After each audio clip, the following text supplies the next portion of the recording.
Naisa batas na ang Republic Act 11765 o ang Financial Products and Services Consumer Protection Act noong May 6, 2022. Ano ba ang layunin ng batas na ito?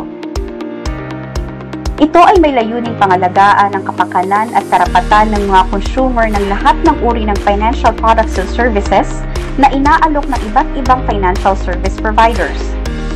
Sa ilalim ng pangangasiwa ng mga financial regulators, ang Bangko Sentral ng Pilipinas, Cooperative Development Authority, Insurance Commission at Securities and Exchange Commission, ang CDA ay naatasan na siguruhin na ang mga kooperatiba na nagbibigay ng mga financial services ay sumusunod sa mga probisyon ng batas.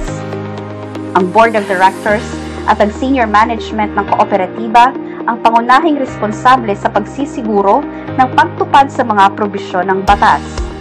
Ano nga ba ang obligasyon ng kooperatiba sa ilalim ng batas? Una, ay ang pagsisiguro na ang mga produkto o serbisyo nito ay naaangkop sa pangangailangan at kakayahan ng mga kasapi na malinaw na nakasaad sa kanilang mga polisiya. Kabilang sa tungkulin ito, ang pagbibigay ng sapat na panahon sa kliyente upang magdesisyon kung tatanggapin niya o hindi ang financial product. Pinapayagan din dapat ang maagang pagbabayad ng isang kliyente sa kanyang loan. Pangalawa, malinaw na nagpapaliwanag ng detalye ng financial products and services sa mga kasapi. Pangatlo, patas at maayos na pagtrato sa mga kasapi. Pang-apat, pagsisiguro sa proteksyon ng pribadong impormasyon ng mga kasapi at lahat ng impormasyon patungkol sa kanilang mga transaksyon sa kooperatiba.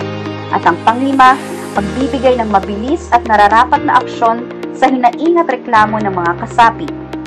Ang mga kooperatiba ay kailangang magpatupad ng mga kaukulang pagsasanay para sa mga empleyadong direktang humaharap sa mga kasapi sa kanilang mga transaksyon, reklamo o paghingi ng tulong at lahat ng mga empleyado na nakatalaga sa Consumer Protection Assistance Mechanism. May pananagutan ang kooperatiba sa mga pagpapabaya, pagkukulang, pagkakamali o paglabag sa batas ng mga empleyado at opisyal o iba pang mga kinatawan o ahente nito. Upang maipatupad ang batas, ang mga financial regulators na kinabibilangan ng CDA ay binigyan ng kapangyarihan na gumawa at magpatupad ng mga regulasyon upang tiyaking maayos ang pakikitungo ng mga kooperatiba sa mga kasaping nag-avail ng kanilang financial services. Ikalawa, kung kinakailangan, maaaring magsagawa ng on-site o off-site examination o surveillance ang CDA sa mga kooperatiba upang malaman kung sumusunod sila sa batas.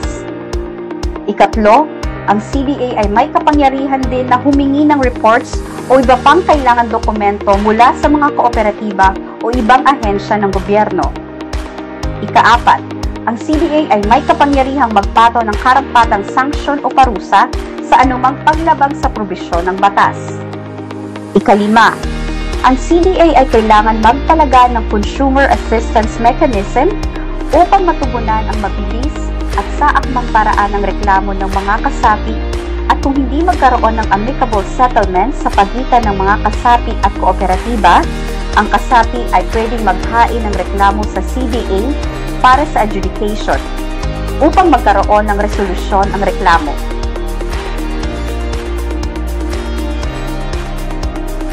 Para sa karagdagang impormasyon, bumisita lamang sa opisyal na website ng Cooperative Development Authority.